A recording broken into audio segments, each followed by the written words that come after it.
मित्रों नमस्कार। इस कार्यक्रम में आप सभी का स्वागत है। मैं हूं व्यास जी। अभी हमारे पार्लियामेंट में एक बिल पास हुआ है जिसको उम्मीद बिल का नाम दिया गया है, जिसको वक्फ अमेंडमेंट बिल के रूप में लोग जानते हैं। हम लोग आज उसी पर चर्चा करेंगे। आप में से जिन लोगों ने पार्लियामेंट में डिबेट्स देखी होंगी, लोकसभा और राज्यसभा दोनों में, उन्हें यह ज्ञात होगा कि जहाँ पे जो सत्ताधारी एनडीए गठबंधन है वह इस बिल को गरीब मुसलमानों के हित में बता रहा है, जहां वो कह रहा है कि जो वक्फ की प्रॉपर्टी की लूट खसोट हो रही है उसको बंद करने के लिए, यानी प्रॉपर्टी के बेहतर मैनेजमेंट के लिए बिल लाया जा रहा है।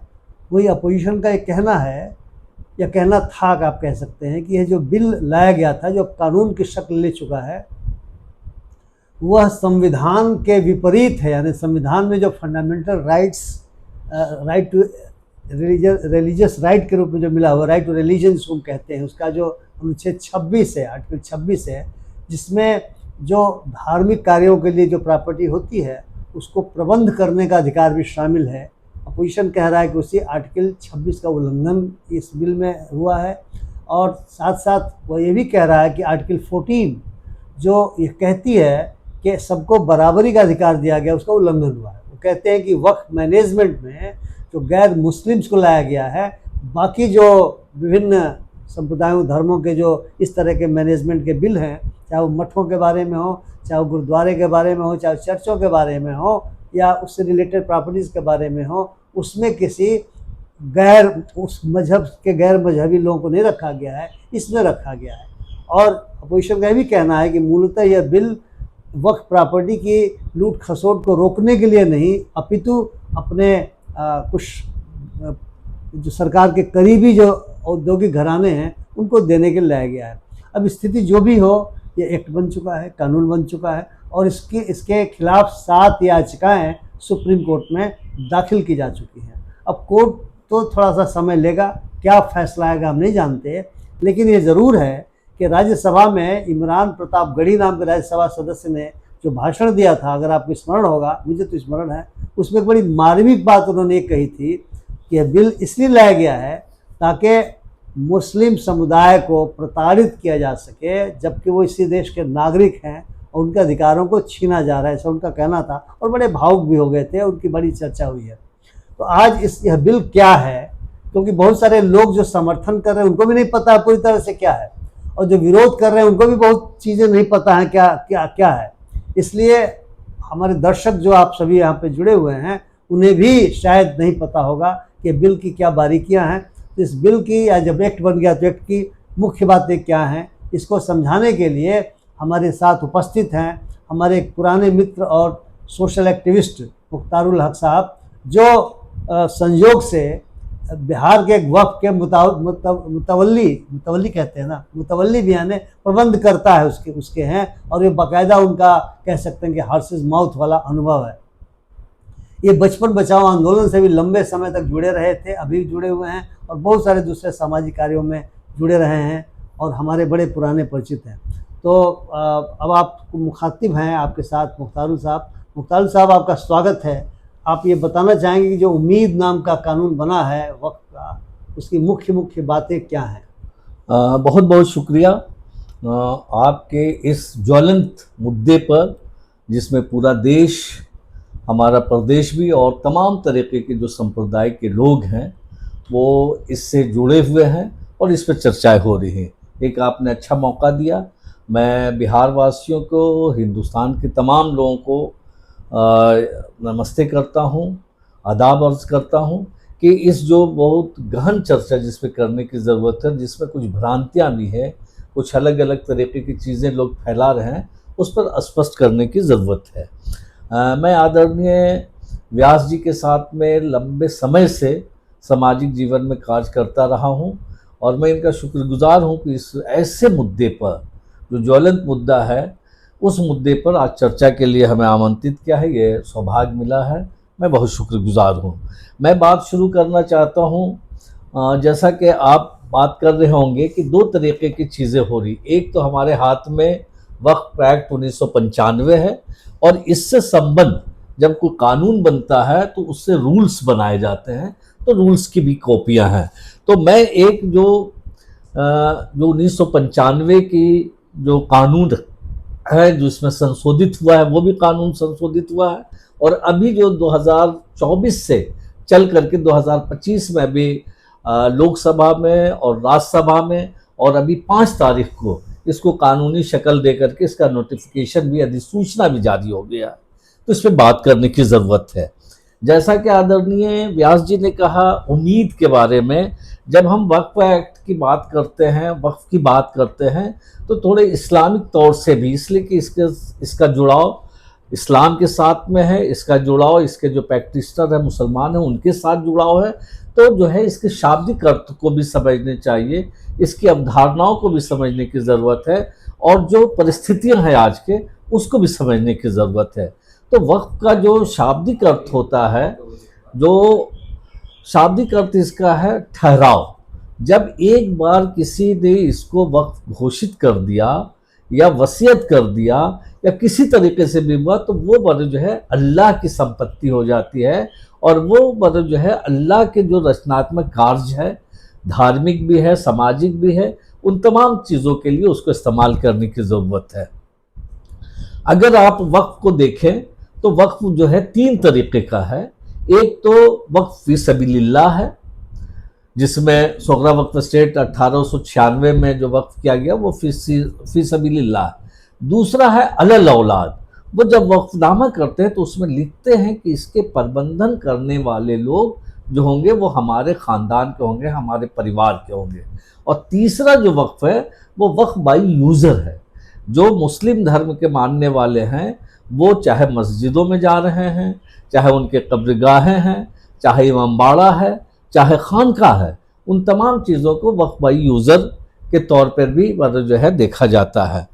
तो जैसा कि अभी आदरणीय व्यास जी ने कहा कि जो अधिनियम है वक्फ अधिनियम 1995, और जब अभी जो वक्फ अधिनियम को जो संशोधित किया गया है, अब कानूनी शक्ल इख्तियार कर लिया गया है, उसका नाम उम्मीद रखा गया।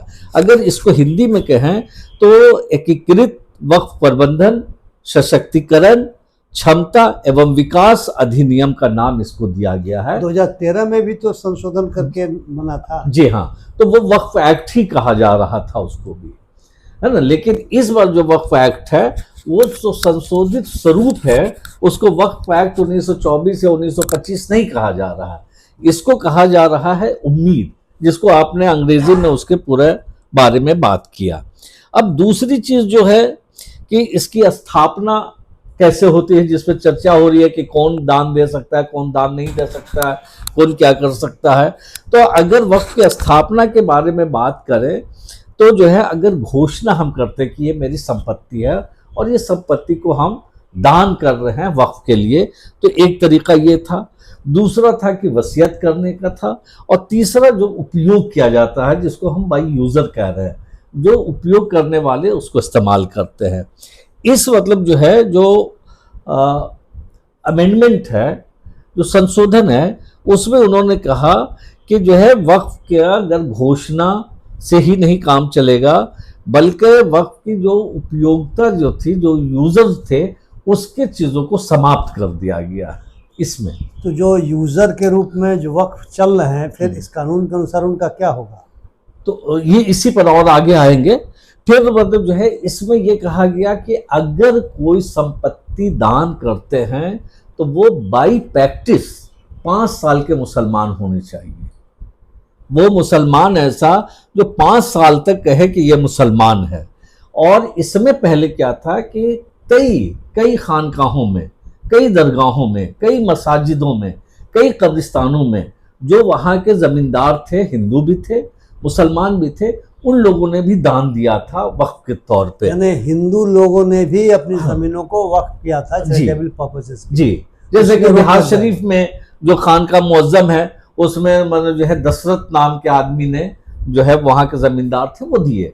तो ऐसे उदाहरण, तो अगर इसको खत्म कर दिया जाएगा, उसमें रोक लगा दी गई है इस कानून के द्वारा। जी, अगर उसकी अनुमति नहीं दी जाएगी तो हिंदुस्तान का जो गंगी जमनी तहजीब है, जो संस्कृति है, जो आपस की भाईचारा है, जो एक दूसरे के साथ जुड़ाव है वो खत्म होगा, और ये सिर्फ एक धर्म के मानने वालों का ही होगा, और उनके दिए गए ही जमीन को बड़े इस्तेमाल करने की बात 5 होगी। सालों तक आप प्रैक्टिसिंग हाँ, मुसलमान है, हाँ। कैसे तय होगा? ये तय करना मुश्किल है कि कौन नमाज 5 वक्त पढ़ रहा है कि नहीं पढ़ रहा, रोजा रख रहा है कि नहीं रख रहा, ज़कात दे रहा है कि नहीं तो दे रहा। अगर आप मुस्लिम परिवार में पैदा हुए तो मुस्लिम है, हाँ। हिंदू परिवार में पैदा हुए हिंदू है। हाँ, तो वो प्रैक्टिशनर का क्या मतलब है कि अगर उनका है कि अगर किसी ने धर्म परिवर्तन किया और धर्म परिवर्तन करने के बाद में वो अपने मुसलमान या इस्लाम धर्म को मानने वाले हैं कि नहीं, उसका बना जो है विश्लेषण नहीं, मुझे या पता उसका कैसे अनुसरण। चलेगा? हाँ, पता कैसे चलेगा?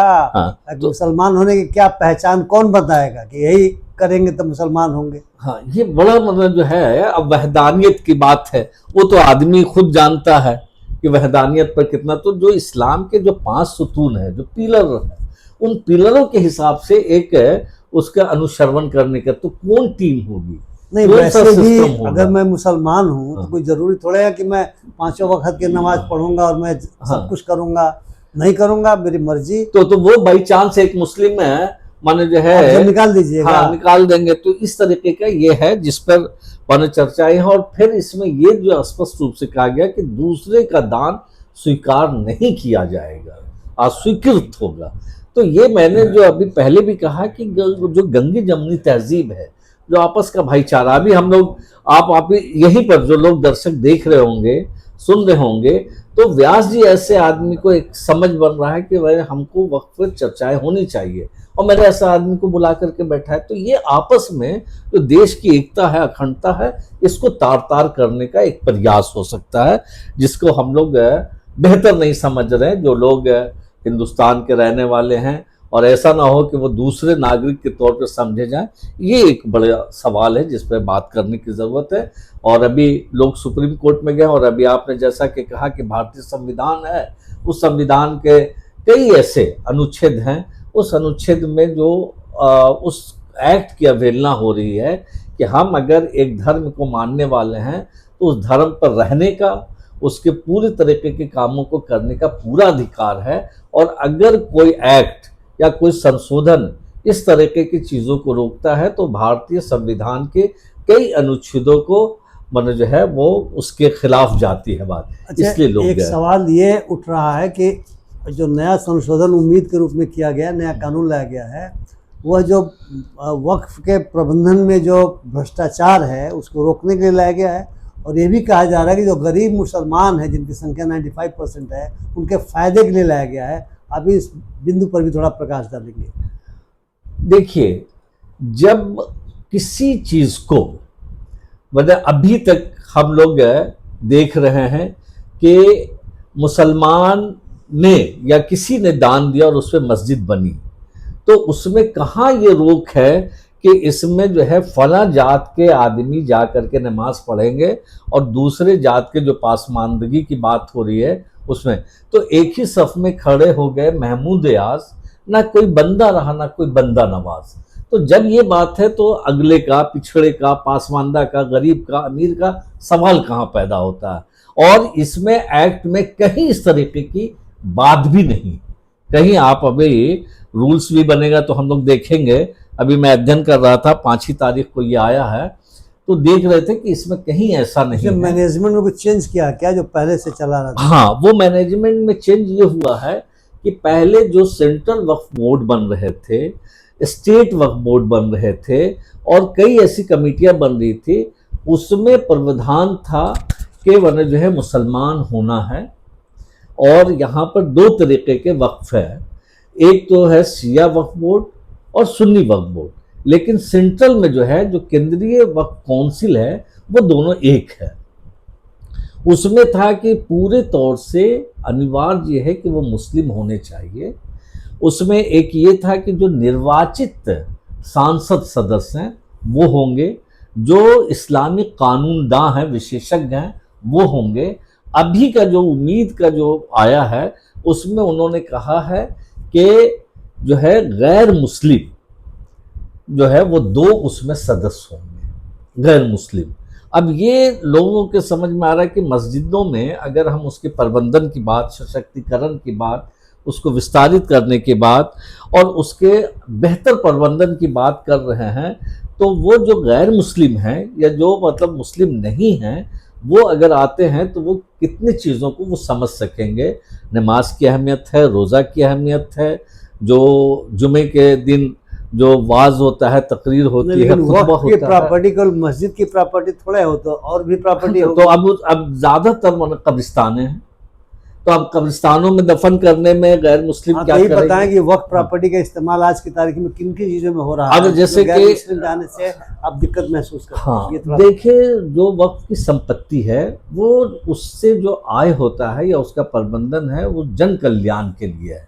अगर कोई वक्फ की ज़मीन पे कॉलेजेस बने हुए हैं तो उसमें कहाँ रुकावट है कि नहीं, ये सिर्फ मुसलमान इसमें जाएंगे, इसमें जो है कोई दूसरे नहीं जा सकते हैं, तो यूज़ करने में। लेकिन जो कब्रिस्तान है, उस कब्रिस्तान में तो जो तरीका है उसमें दफन तो मुसलमान ही होंगे, तो उसमें वो यूज़ कर रहे हैं उस ज़मीनों के ज़रिए से।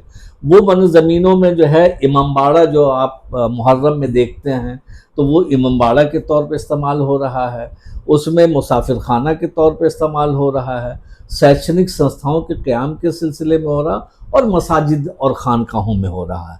तो इतने तरीके के यूज़ तो है। गैर मुस्लिम्स के होने से क्या इसमें आप नुकसान देख रहे हैं? नहीं, मैं नुकसान ये देख रहा हूँ कि जब वो उसकी संस्कृति से, उसके नियमों से, उसकी अवधारणाओं से वो वाकिफ़ ही नहीं है, तो वो मैंने जो है उम्मीद में जो सशक्तिकरण की बात है, प्रबंधन की बात है और उसको और बेहतर बनाने की बात है, उसमें कहाँ उनका योगदान हो और यह भी सकता तो है कि जो दूसरे मजहबों के इस तरह के ट्रस्ट इत्यादि बने हुए हैं प्रबंध करने के लिए, उसमें गैर मजहबी लोगों को तो रखा नहीं गया है, इसलिए आर्टिकल 14 का भी वायलेशन हो जी। सकता है। उसके बाद एक चीज़ है, आप इसी उम्मीद में कह रहे हैं कि मैंने कोई दूसरा आदमी दान नहीं देगा, आप ही कह रहे हैं कि उसका दान स्वीकार नहीं होगा, चाहे वो क्रिश्चियन हो, चाहे मैंने हिंदू हो, चाहे पारसी हो, चाहे मतलब जो है बौद्धिस्ट हो, लेकिन कमिटी में फिर रखने की बात आप कैसे कर रहे हैं? दूसरी ये है कि इसी हिंदुस्तान में जो महावीर जैन का जो मतलब जो है, जो मठ है, माने जिसको धार्मिक न्यास चलाती है, बिहार धार्मिक न्यास है और इस तरीके का न्यास है, यहाँ पर बौद्ध का है। यहाँ तक कि बौद्ध में ये है कि जो बोध गया में जो मंदिर है, उसके प्रबंधन समिति या उसका कस्टोडियन जो कलेक्टर होते हैं, उस कलेक्टर में अगर मुसलमान कलेक्टर होंगे तो उसके कस्टोडियन नहीं हो सकते हैं।